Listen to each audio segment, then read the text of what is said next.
ଆଜିର ଆଞ୍ଚଳିକ ଖବର। ଜାଡ଼ରେ ଥରୁଛି ସାରା ଓଡ଼ିଶା। 2 ଡିଗ୍ରୀରେ ଶିମିଳିଗୁଡ଼ା, ଶିମିଳିପାଳ, ଫୁଲବାଣୀ ଓ ଦାରିଙ୍ଗବାଡ଼ିରେ ତୁହିନ। ଅଧିକାଂଶ ସ୍ଥାନରେ କଏନ୍ ଅଚଳ, ଦୋକାନୀ ନେଉନାହାନ୍ତି, ଗ୍ରାହକ ନିରାଶ। ବ୍ରହ୍ମପୁରରେ 10 ଟଙ୍କିଆ କଏନ୍ ଚଳୁନି, ବସ୍ତାରେ ବାପ ଝିଅଙ୍କୁ ଫେରାଇଲା ବ୍ୟାଙ୍କ। ଥରୁଛି ଦିଲ୍ଲୀ, 15 ଯାଏଁ ସ୍କୁଲ ଛୁଟି। ସାଳନ୍ଦୀ ଗର୍ଭକୁ ଚାଲିଗଲା 50 ଫୁଟରେ ନଦୀବନ୍ଧ। ଆତଙ୍କିତ ଅବସ୍ଥାରେ ନଦୀକୂଳ ଅଞ୍ଚଳବାସୀ।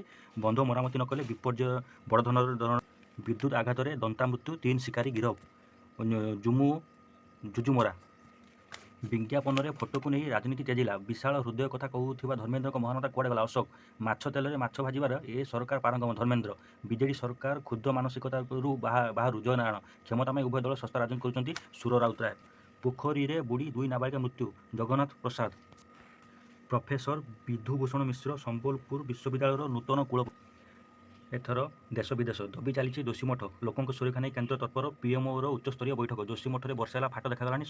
ସରକାର ଉଦାସୀନ। Shankaracharya ଅଭିମୁକ୍ତେଶ୍ୱର Nanda.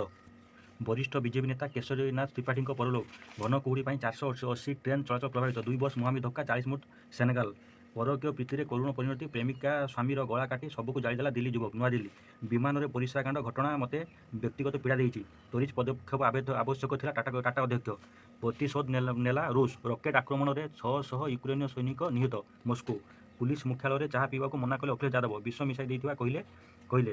Delhi hit and run ମାମଲା। ନିଧି ଓ ଅନ୍ୟ ଅଭିଯୁକ୍ତଙ୍କ ପଲିଗ୍ରାଫ ଟେଷ୍ଟ ହୋଇପାରେ। 13ରେ ଗଙ୍ଗା ବିଳାସର ଉଦ୍ଘାଟନ। ବିଶ୍ୱର ଦୀର୍ଘତମ ନଦୀ ବିହାର। ନୂଆଦିଲ୍ଲୀ 38 ବର୍ଷର ପୁରୁଣା ନାସା ଉପଗ୍ରହ ପୃଥିବୀ ଉପରେ ପଡ଼ିବ। ସତର୍କ ରହିବା ପାଇଁ ଚେତାବନୀ। ଭାରତ ଦୌଡ଼ ଯାତ୍ରାରେ ସାର୍ଟ ଖୋଲି ନାଚିଲେ କଂଗ୍ରେସ ସମର୍ଥକ। ପଶ୍ଚିମବଙ୍ଗରେ ଭୁଶୁଡ଼ିଲା କୋଇଲା ଖଣି। ପରିସ୍ଥିତି ଫସିଛନ୍ତି ଲୋକ। ଉଦ୍ଧାର କାର୍ଯ୍ୟ ଜାରି। ପରିବା ମାର୍କେଟରେ ଗ୍ରାହକଙ୍କ ବ୍ୟାଗରୁ ଫୁଟିଲା ବୋମା। 4 ଗୁରୁତର। ରାଞ୍ଚି ଏଇଭଳିଆ ଡେଲି ସକାଳର ନ୍ୟୁଜ୍ ଦେଖିବା ପାଇଁ ଆପଣ ଆମ ଚ୍ୟାନେଲ୍ ସବସ୍କ୍ରାଇବ୍ କରି ବେଲ୍ ଆଇକନ୍ ଅଲ୍ରେ ପ୍ରେସ୍ କରନ୍ତୁ। ଲାଇକ୍, ସେୟାର, କମେଣ୍ଟ କରନ୍ତୁ। ନମସ୍କାର।